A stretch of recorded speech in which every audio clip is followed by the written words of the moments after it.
Obama is a radical communist, and I think it's becoming clear. That's what I told people in Illinois, and now everybody realizes it's true. He's going to destroy this country, and we're either going to stop him or the United States of America is going to cease to exist. Is there any... Do you still hold regrets against not having long enough time to debate against President Obama? I don't have any regrets. I went into Illinois. People told me at the time I didn't stand much of a chance of winning. The idea was to bear a true witness. The man is an abomination.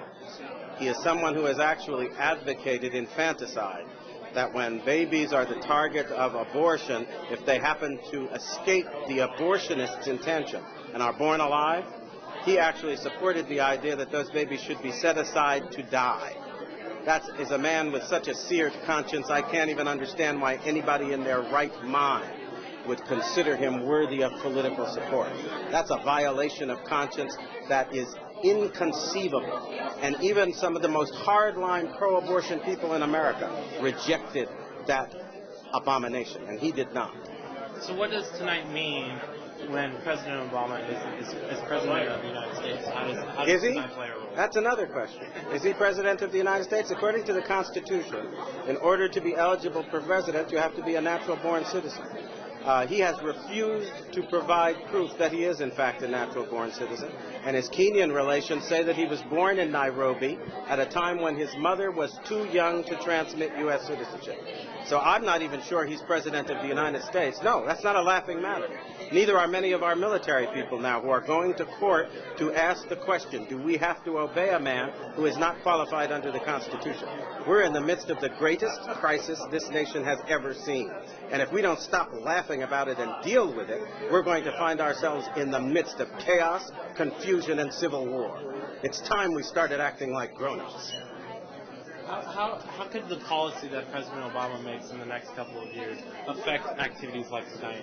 Sorry, the person you call President Obama, and I frankly refuse to call him that. Right. At the moment, he is somebody who is kind of an alleged usurper, who is alleged to be someone who is occupying that office without constitutional warrant to do so.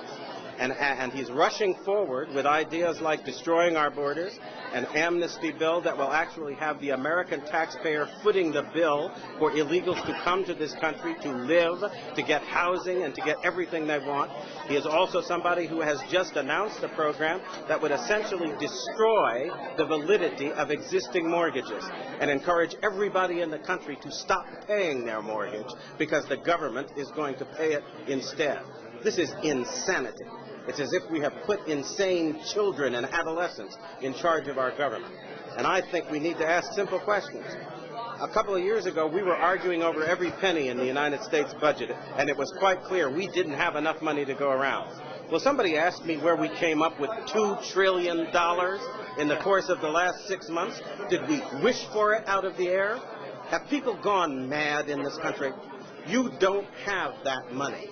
We are claiming that a bankrupt government can save a bankrupt banking system.